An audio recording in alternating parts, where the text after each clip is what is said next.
Hey guys, welcome to the JetJanix channel again. Today we are going to discuss the unstacking data in Excel. Sometimes we find something very complicated and confusing. Okay, like I have this data from one of our sale records, and this is the laptop, our product. This is the sale amount, and this is the transaction ID. But you see, nobody can understand it. Even me, I'm very confused seeing this data, and believe me, it's very difficult to understand, and we can't report it. So how we are going to arrange this kind of data? The Excel will provide us very easy way in which we can present this data in a very pleasant manner. Okay, so how can we do it? Let's arrange it. Here I have written the product, which is this one, the sale amount is this one, and this one is the transaction ID. Okay, so let's do it. Is equivalent to this one. Okay, and press enter. You see, now it becomes the laptop, and here let me do it again, this one. You see, and here the transaction ID. Okay, now if you see, if I move it like this, it will become something very oh yeah, oh, it becomes very scary. Okay, so we can't do it with just simple dragging or like this. We are going to apply some other things, and that is very special, okay, for today. So just focus on how we are going to do it. How we are going to do it is like this. Okay, just let me delete all these stuff from here.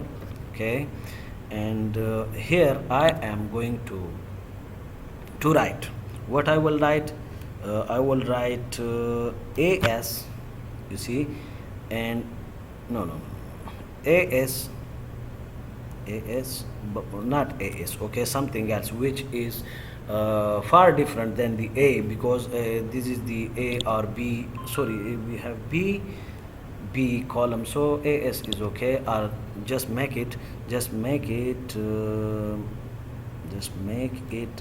MN. Okay, and B1. B1 is the cell address. Okay, and in the next one, MN B2.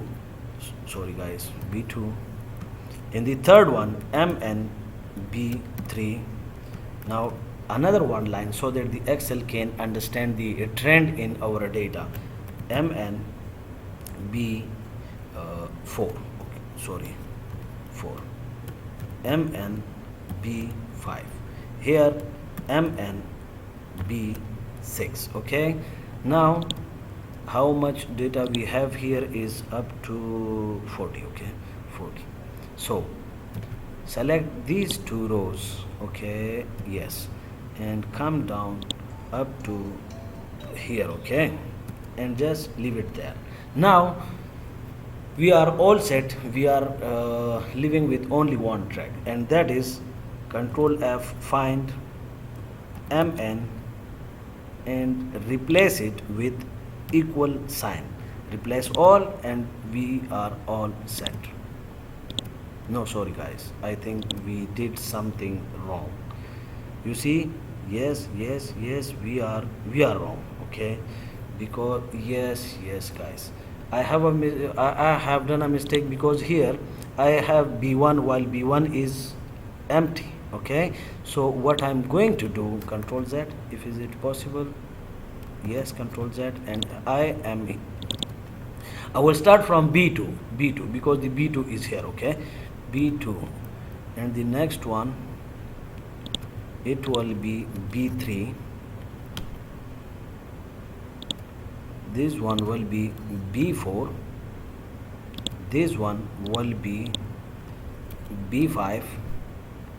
This one B6. This one will be B7. Now yes, I think we are okay now.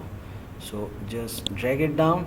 Okay, Control F, MN, replace with equal sign, and replace all. Now just move it or scroll it up, and let's see what happens. Yes, we are done. You see, laptop, sales and transaction ID. And here you see we are having zeros. Why? Because we don't have some data here. If I write here, for example, you can see, let's see it in the in 17, row number 17, we don't have any product. Okay, so let me add something and then we will check. You see in the row number 16 we have door and its data, but after the door we don't have something. And I will add here, let's say the what can I add here is the shoes. Okay, shoes is the product, and the sale is, for example, this one, and the ID is this one. Okay, now scroll it up and check if we have the same data. You see shoes, sales and transaction ID. So this is how you can manage the data which is unsorted, which is very difficult to understand and which is very difficult and impossible to report. You can use the MN functions with find and replace. I hope you understand it, and I hope it will help you a lot. Thank you guys. Thanks for watching, and see you in next video. Bye bye.